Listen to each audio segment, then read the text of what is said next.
siapa katanya udah beritahu kepada kita punya salah satu capres kan gitu, kita sudah bikin juga surat keberatan kita udah sampaikan, tapi keberatannya nggak dianggap, tetap jalan terus. Bukti dari itu semua adalah sebelum tanggal 22 Prabowo Hatta telah tulis surat kepada KPU juga dan Bawaslu juga, mohon dihentikan rekapitulasinya karena kita temukan hal-hal yang begini tadi banyak. Tapi dicuekin juga. Maknanya apa? Bukan sekedar merugikan kita, Pak. Tapi maknanya adalah kalau memang hitungan KPU itu betul 62.500.000 orang dukung Prabowo Hatta, berarti KPU kan menidakkan, menghinakan hak suara dari 62 juta. Dan sisi lain, saya ingatkan KPU telah menjadi memprovokasi, membuat radikalisasi pendukung Prabowo ini. Jadi jangan disalahin kalau ada kemarahan rakyat, jangan dong. Terus saya dituduh macam-macam, dilaporin polisi katanya. Nah, kalau saya berasumsi gini ya kan, ini adalah yang membuat radikalisasi KPU. Ya, yang saya berasumsi salah atau enggak saya mohon dikoreksi, jika yang sekarang digugat oleh Prabowo Hatta adalah kecurangan atau mungkin ketidakberesan KPU menjalankan tugasnya, bukan siapa yang memenangkan Pilpres kemarin. Iya. Tapi implikasinya, jangan lupa kita minta dua hal. Satu, dibatalkannya rekapitulasi suara tadi, karena ada hitungan kita yang itu yang punya sisi lain. Yang keduanya, dibatalkannya penetapan Jokowi sebagai presiden yang sekarang lu nyusun kabinet gitu, udah kebelet banget gitu. Jadi gini, saya kira kami punya kepentingan dalam kerangka untuk bagaimana melakukan counter tax terhadap semua tuduhan yang disampaikan kepada ini. Ada juga tuduhan kepada kami, misal Jawa Tengah, bahwa dituduhkan kepada kami, tim Jokowi JK, melakukan satu mobilisasi lewat aparatur pemerintahan daerah setempat dalam kerangka untuk memenangkan Jokowi. Kami kan harus menjawab itu dengan baik. Simpan dulu beberapa turun lagi. Ini semakin seru, saya akan dalami lagi. Nanti selain ada 4 materi gugatan dan juga ada 4 tadi yang di luar materi gugatan itu. Dan pemirsa kita akan lihat nanti, kita akan tanyakan juga kepada 2 pakar hukum tata negara setelah pariwara yang satu ini. Jangan kemana-mana dulu.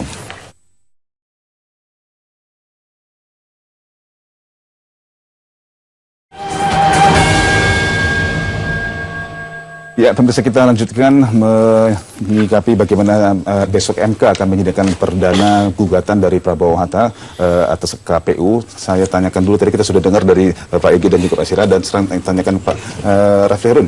Kira-kira bagaimana, kita sempat bahas dulu kemarin terstruktur, masif, dan juga sistematis. Nah, apakah betul-betul terbukti ini sini? Sebenarnya kita, sepengetahuan saya, untuk mampu melakukan itu haruslah betul-betul kekuatan yang mutlak, seperti Orde Baru mungkin kalau saya boleh ambil contoh, atau mungkin seperti itu lainnya. Iya, kalau kita lihat gugatan tim Prabowo Hatta itu sampai yang saya pahami hari ini ya, karena besok itu kan akan ada perbaikan permohonan karena pemeriksaan pendahuluan, mereka mempermasalahkan 2 hal kan secara umum. Pertama adalah masalah penghitungan suara, di mana Prabowo Hatta mengklaim bahwa mereka seharusnya unggul dengan 50,25% ya. Saya kira akan diperbaiki menjadi 50,26 ya, karena kalau 50,25 itu 99,99 sesungguhnya, tapi saya kira akan diperbaiki begitu. Nah, yang kedua adalah mempermasalahkan proses pemilu. Kalau yang pertama terbukti, maka sesungguhnya proses pemilu tidak perlu dibahas lagi ya.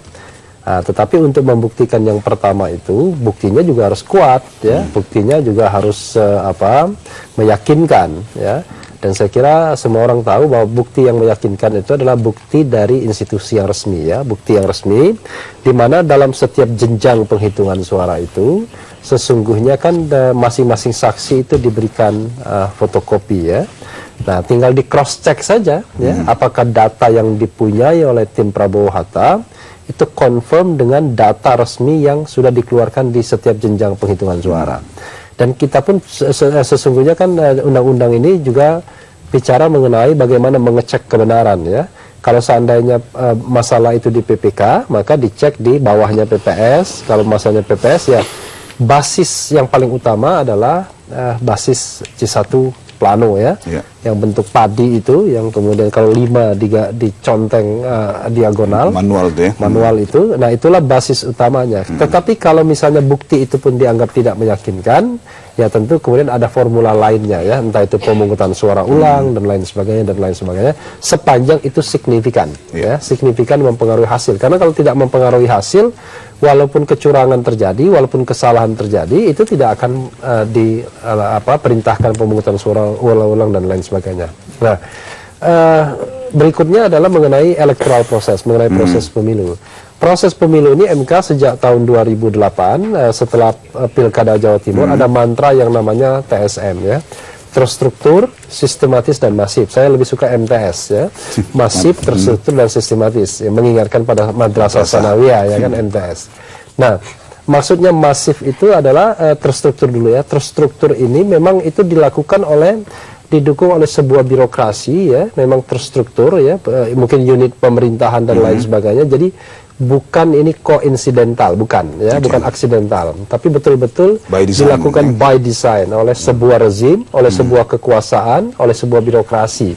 Dan biasanya dalam konteks pemilu kada yang paling gampang adalah kalau pemilu kada itu diikuti incumbent biasanya, ya, dia bisa menggerakkan birokrasi dan lain sebagainya.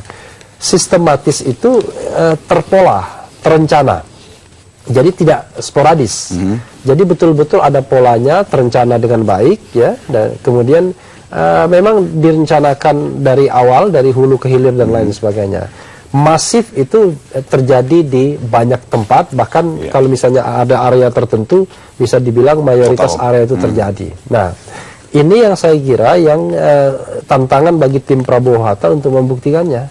Karena ternyata saya tambahkan sedikit, tahun 2009 klaim MTS ini ternyata tidak terbukti, padahal pada waktu itu kita tahu bahwa incumbent mencalonkan diri ya, SBY sekarang ini. Pada waktu itu pasangan Mega Prabowo dan JK Win ya, itu juga mempermasalahkan ini dan kemudian dianggap tidak terbukti. Yang Pak Refli sampaikan menarik, tapi itu masih terukur semua ya, masih terukur dan masih predictable. Nah, saya ingin dengar dari Pak Margarito, mungkin informasikan saya, mungkin yakinkan saya, mungkin ada beberapa hal yang saya belum tahu atau mungkin belum sempat saya tanyakan yang bisa jadi peluang untuk Prabowo Hatta besok yang betul-betul tidak dipredik sama sekali.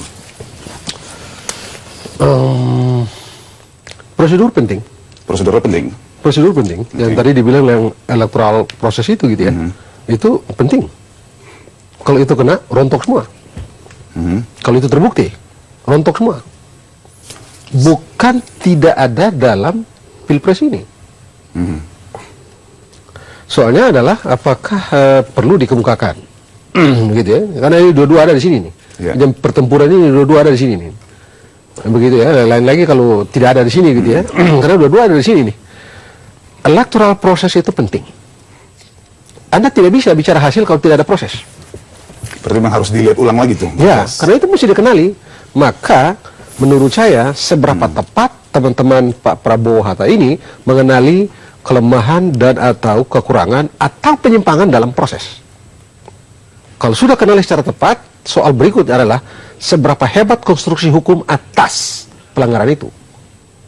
Itu penting. Kalau itu kena, bisa rontok.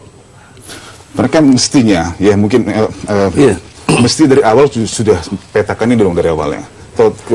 Ketua tim pemenangan adalah sebab ini kan juga. Kurang lebih kalau kita secara umum ya, saya Refli kita biasa dalam di sana pertarungan bukti, ya, pertarungan bukti dan pertarungan argumen.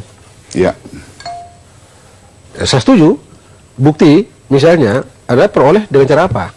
Berarti awal itu dulu mungkin ya? Iya, pertarungan bukti, pertarungan argumen.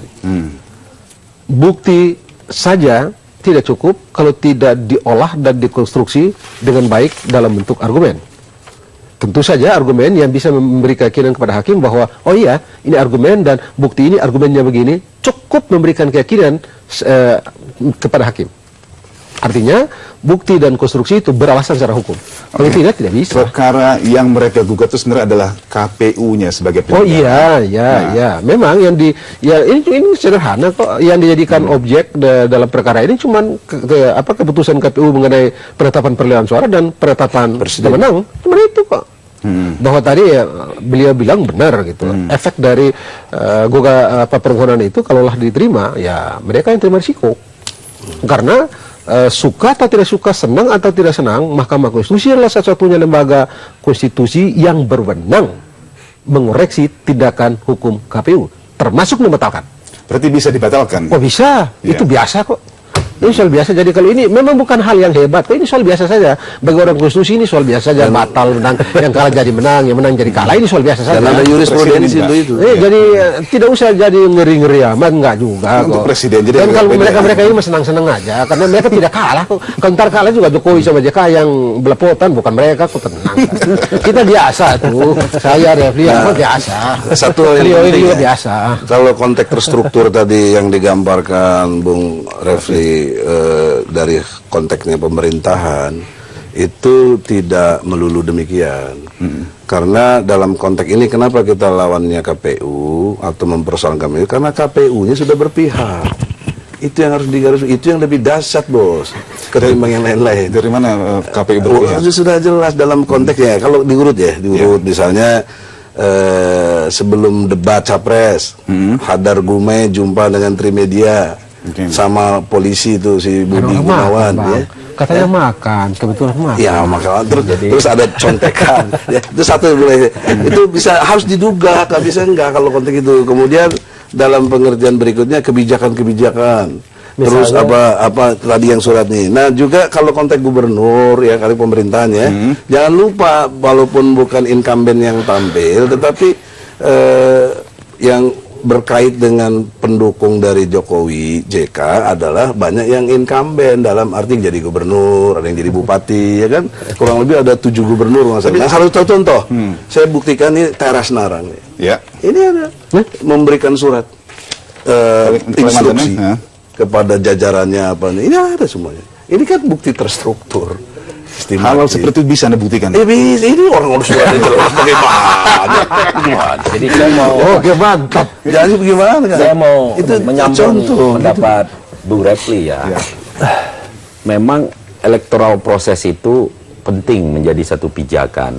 Tetapi kalau dilihat dalam satu aturan yang sudah ditetapkan di dalam Undang-Undang 42, jelas bahwa kalau ada temuan terhadap terjadinya pelanggaran administratif, ya, pelanggaran administratif itu memulai dari proses penetapan calon sampai dengan rekapitulasi hasil penghitungan suara.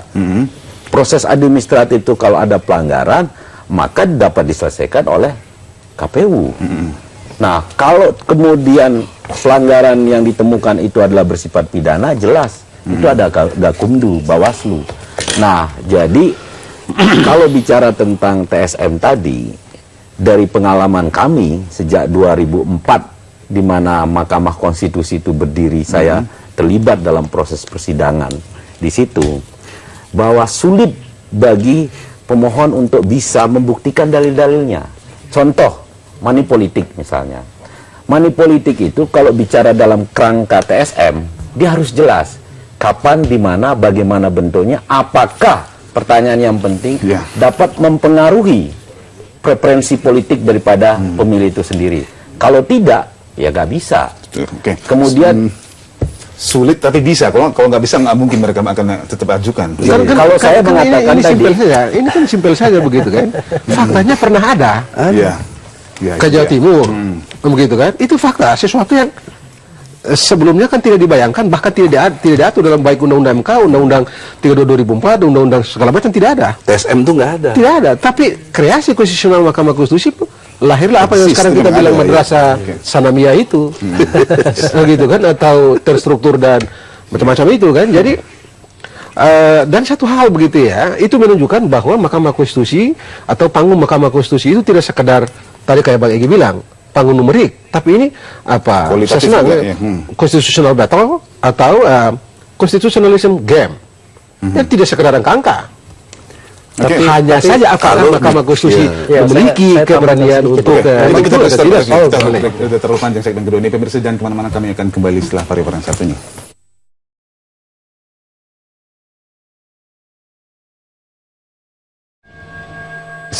Izinkan saya sekarang tanyakan langsung ke Kang Egy. Kang Egy, tadi kita sudah bahas kira-kira bagaimana, dan ingin saya tanyakan sekarang ke Kang Egy dan juga ke Pak Sira. Kira-kira dari prediksi Kang Egy, besok itu bagaimana sidang akan berlangsung? Akan menjadi alot di bagian mananya? Ya, kalau alot sih biasa persidangannya di pembuktian. Kalau awal-awal kan cuma hal-hal yang sifatnya teknis aja. Tapi kalau udah ketika masuk kepada proses pembuktian, kemudian saksi, ya, itu yang cukup rumit. Nah, apalagi dari segi teknis, saya persoalkannya adalah jumlah saksi yang ribuan orang itu gimana waktunya itu. Itu juga jadi persoalan tersendiri. Sementara waktu yang tersedia relatif 2 minggu. Kurang lebih tanggal 21 atau 22 harus sudah diputuskan oleh MK. Tapi saksi ribuan. Nah, ini gimana mekanismenya besok disepakati, apakah kalau sifatnya sama 1, 2, 3, 4 diambil random apa enggak, belum tentu juga karena spesifik persoalannya beda-beda juga. Ya, karena misalnya satu contoh, ada yang satu orang nusuk bisa sampai 2-3 kali. Ada gitu saksi. Itu kan harus di tempat lain ada saksinya.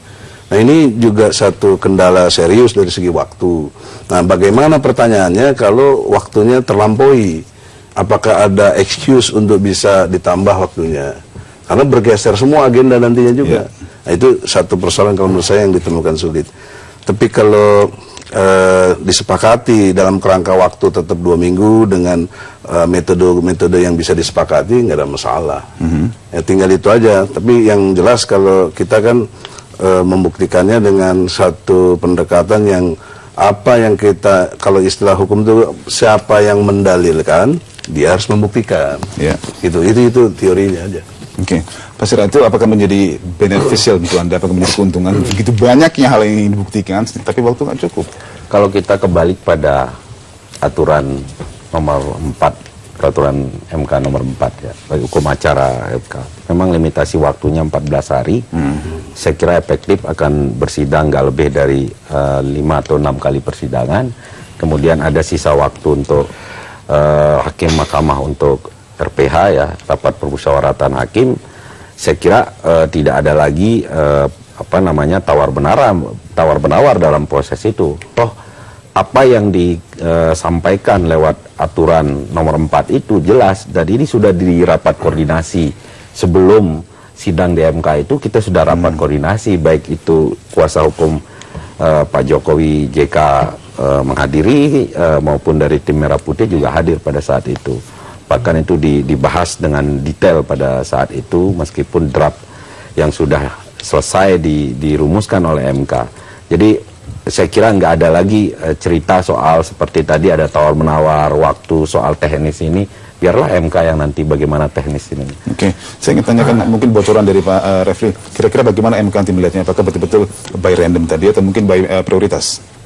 Begini ya, kalau seandainya 2004 ya, sesungguhnya perkara ini sangat mudah sekali memutuskannya. Sampai 2004 ketika gugatan pertama Wiranto ya, itu at the first place pada waktu itu saya masih di MK. Kita sudah tahu ini gugatan pasti ditolak. Kenapa? Karena dia tidak bisa membuktikan bahwa perolehan suara Wiranto pada waktu itu melampaui Megawati ya. Nah, Mega Hasim ya. Karena itu sebenarnya, tetapi demi kepatutan pada waktu itu tetap disidangkan secara layak. Lalu kemudian akhirnya ya berapa kali sidang selesai, lalu kemudian semua dalil dianggap tidak terbukti karena memang suara yang dipersoalkan tidak bisa dibuktikan. Nah, sekarang sedikit agak repot ya, karena tidak hanya suara saja yang dipersoalkan, tapi juga electoral proses tadi.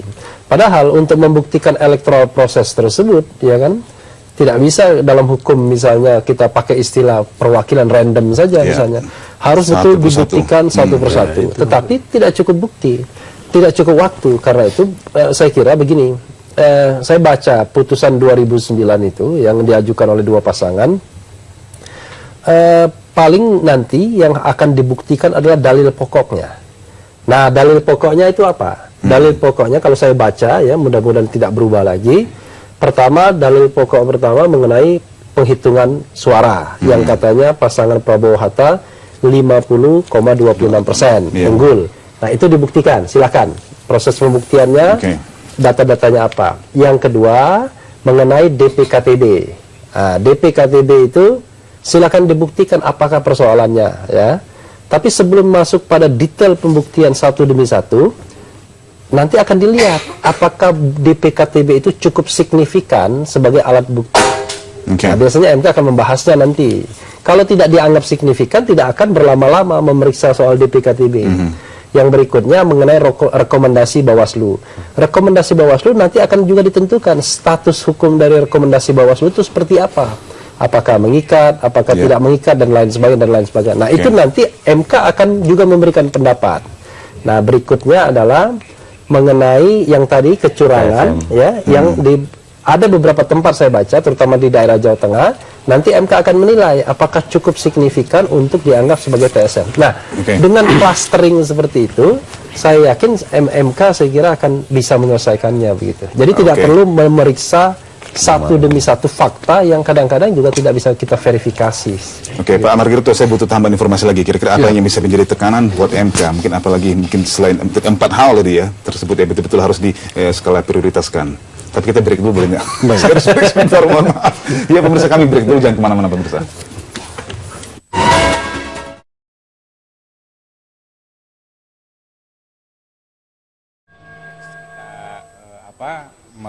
Komisioner KPU Ferry Kurnia mengatakan sejak 1 Agustus kemarin KPU sudah menyiapkan berbagai hal menghadapi gugatan hasil pemilihan presiden di Mahkamah Konstitusi. KPU Pusat juga sudah melakukan rapat koordinasi dengan KPU Provinsi dan KPU Kota menjelang digelarnya sidang di MK. Ferry juga menyampaikan kesiapannya menjalani sidang Rabu esok. Sedangkan terkait pembukaan kotak suara seperti yang diajukan pemohon, menurutnya hal tersebut tidak menjadi persoalan karena sebelumnya sudah dijelaskan mekanisme dalam pembukaan kotak suara. Kita upayakan siapan buat besok kita optimalkan, kita upayakan sebaik mungkin. Kita persiapkan berbagai data, fakta, berbagai argumentasi yang memang ada, yang itu diinikan oleh para pemohon seperti itu. Jadi kita seperti kayak Pak Aden Budi Nasution nih Pak, itu ya kita dengan tim kuasa hukum dari Anan Budi Nasution. Kalau masalah BPKTB Pak yang disengketakan oleh tim Prabowo Hatta itu seperti apa Pak tanggapannya Pak? Karena banyak kekurangan menurut saya. Ya nanti kita lihat di persidangan ya Pak soal itu. Selain menggugat KPU ke Mahkamah Konstitusi, tim Prabowo Hatta juga melaporkan KPU ke polisi. Sekretaris tim pemenangan pasangan Capres-Cawapres Prabowo Hatta, Fadlizon, Senin kemarin melaporkan Ketua KPU ke Bareskrim Polri. Wakil Ketua Umum Partai Gerindra ini menjelaskan langkah KPU yang membongkar kotak suara tanpa persetujuan dahulu dari hakim merupakan penyalahgunaan wewenang. Tindakan itu juga dianggap dapat merusak barang bukti yang kini tengah disengketakan oleh Prabowo Hatta di Mahkamah Konstitusi. Tadi saya sudah melaporkan Ketua KPU ya untuk satu tindakan yang kami menganggap itu satu tindakan yang menyalahgunakan wewenang sehingga bisa berpotensi untuk merusak barang bukti terhadap satu objek yang sedang disengketakan oleh tim Prabowo Hatta di Mahkamah Konstitusi. Jadi laporan ini juga sekaligus kita sudah melaporkan ke Bawaslu pada tanggal 30 Juli yang lalu. Kita akan menyurati kembali kepada Bawaslu. Pihaknya juga mengaku sudah melaporkan kasus ini ke Bawaslu pada 30 Juli lalu. Dalam waktu dekat, tim Prabowo Hatta akan menyurati Bawaslu untuk menanyakan perkembangan laporan tersebut. BK Kautsar, Irfan Yulianto, Hendra Aryadi, JAK TV. Sepertinya KPU juga sudah siap pasang tameng, seperti kita ketahui. Belum tahu pasti berapa jumlah pengacara yang disiapkan, namun tim pengacara dipimpin oleh Adnan Budi Nasution. Nah, saya ingin menyambung perbincangan kita tadi, saya ke Pak Margarito. Pak Margarito, nah, terkait juga dengan apa yang sudah disiapkan KPU, semua komisioner KPU akan hadir besok. Nah, kira-kira nih apa mungkin celah yang harus diperhatikan oleh tim penggugat? Saya kira yang sudah mereka yang mereka dalilkan dan mereka nyatakan dalam permohonan mereka itu yang perlu dijaga saja. Di luar itu tidak. Dikuatkan betul. Ya, itu aja gitu. Akhirnya Anda mau bilang apapun di sana bertaruh bukti, bertaruh argumen. Oke. Itu yang paling pokok. Nah, semua itu harus memberikan keyakinan kepada hakim bahwa dalil-dalil yang mereka dalilkan dalam permohonan itu ya signifikan secara hukum, beralasan secara hukum untuk misalnya dikabulkan. Oke, kasih saya gambaran. Kira-kira siapa yang akan berargumen, siapa yang akan beradu argumen besok? Apakah tim penggugat? Kalau besok itu pasti KPU, tidak. Tadi atau seperti dijelaskan oleh Bang Egy, mereka berdua itu dan Mbak Refli tadi, ya besok itu cuma baca highlight pokok-pokok gugatan begitu ya. Lalu mereka akan dinasihati oleh hakim, biasanya ketua Mahkamah Konstitusi, mungkin tambah ini, kurang ini, tambah itu aja gitu. Selesai itu selesai. Belum seru lah. Pak Sina itu sudah siap. Istilahnya belum seru. Belum seru. Kenapa? Kan mungkin sudah siap atau mungkin kapan kira-kira bisa serunya itu pada sidang kedua ketiga. Kalau saya lihat serunya itu di luar sidang justru. Jadi apalagi dialog ini serunya. Sidangnya sendiri saya biasa saja. Kalau saya sih besok kita lihat perkembangan, apakah ada perbaikan yang cukup signifikan. Tetapi harus diingat bahwa aturan MK itu sudah jelas. Perbaikan itu hanya diberi kesempatan 1x24 jam. Terhadap apa perbaikan itu? Terhadap hal-hal yang bukan merupakan hal yang substantif. Apa itu yang hal substantif? Baik itu soal peristiwa hukumnya maupun merupakan objek persengketaannya. Ini sudah terlampaui. Kalau besok ada perbaikan misalnya oleh majelis, itu paling hal-hal yang sifatnya simatik, tanda baca dan sebagainya gitu. Jadi nggak ada yang luar biasa saya kira. Tadi kalau masalah DPKTB itu kan sudah disampaikan. Kan tadi saya sudah kemukakan 4 hal tadi, DPKTB, soal TSM, kemudian soal rekomendasi Bawaslu, Noken, kan itu 4 hal itu sudah dirumuskan pada pendaftaran tanggal 25 kemarin. Pagi pasti sudah lebih dari tahu lah mengenai itu ya. Ya sudah selesai. Kalau nggak juga nggak bisa berlanjut.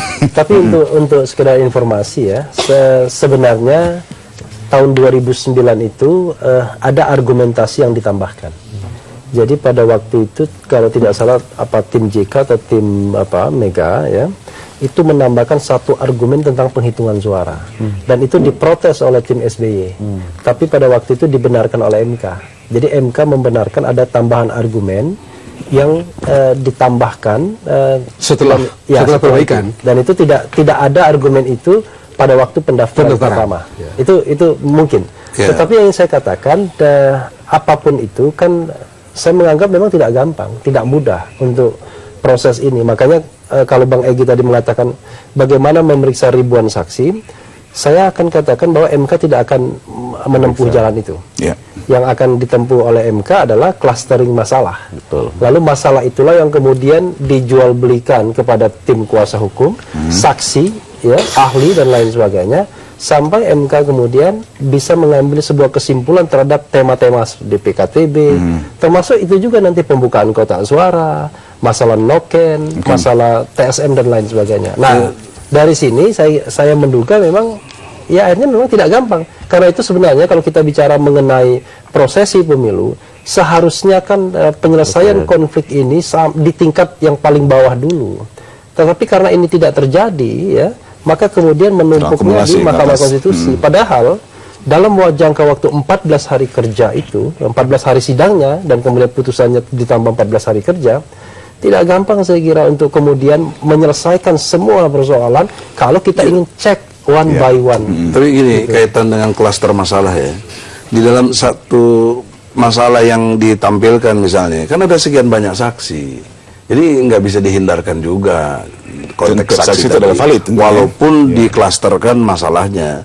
Karena tiap masalah itu ada membawa saksi begitu loh. Itu yang juga harus jadi konsekuensi logis jadinya. Oleh karena itu pertanyaan serius saya belum terjawab oleh kita kalau melampaui waktu. Kalau itu ya, karena kalau kita lihat praktek-praktek di Mahkamah Konstitusi selama ini begitu ya, kadang-kadang kan mereka keluar dari norma begitu ya, keluar dari undang-undang. Jadi bukan tidak mungkin begitu, menurut saya bisa mereka akan menempuh misalnya tambahan waktu walaupun katakanlah seminggu gitu. Kalau apalagi kalau misalnya dalam pembuktian di hari pertama itu betul-betul memberikan keyakinan bahwa iya dalil ini cukup gitu. Sehingga mungkin saja mereka akan menempuh jalan, bukan tidak mungkin di persoalan di tempat yang lain yang serupa misalnya, itu boleh saja mereka berkeyakinan bahwa oh ya bisa jadi terbukti, karena itu mesti periksa. Tambahannya lagi, ya tambahannya. Saya bilang bahwa mereka ini tidak sekedar mengadili angka-angka. Ini bukan sekedar yang tadi bilang numerik saja begini ya, tapi ini konstitusional. Klaim. Oke, kita coba arahkan di situ. Kang Gigi, kita harus break dulu. Misalnya satu segmen terakhir sama Kang Gigi. Ya, pemirsa jangan kemana-mana dulu.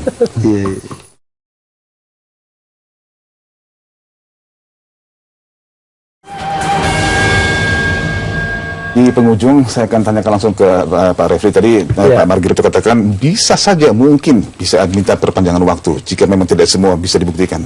Anda bilang nggak mungkin? Iya begini, MK itu ya dia tidak terpasung oleh undang-undang ya, tetapi tidak boleh juga setiap waktu kemudian mengabaikan undang-undang. Kan undang-undang kan mengatakan 14 hari kerja, itu di undang-undang bukan hanya di hukum acara peraturan Mahkamah Konstitusi. Nah, kalau dia melampaui waktu, maka akan muncul perdebatan mengenai keabsahan putusan. Dan ini akan melelahkan dan tidak akan berkesudahan. Maka biasanya MK melakukan modifikasi kalau tidak cukup waktu. Apa modifikasi yang sudah pernah dilakukan selama ini adalah dia mengeluarkan putusan selah.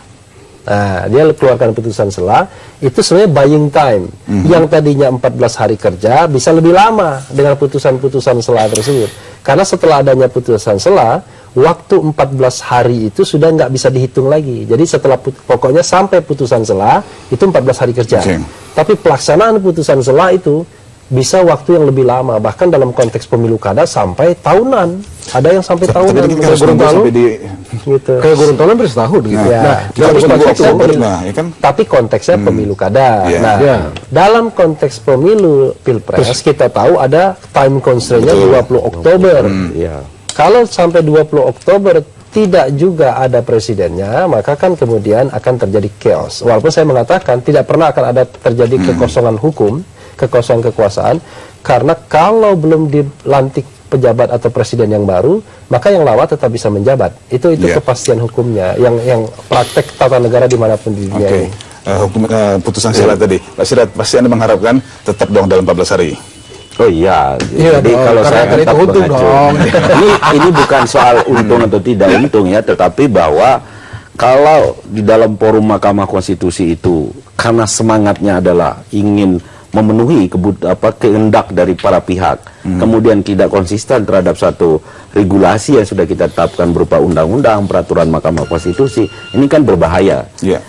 Tidak ada kepastian hukum namanya kan, seperti itu.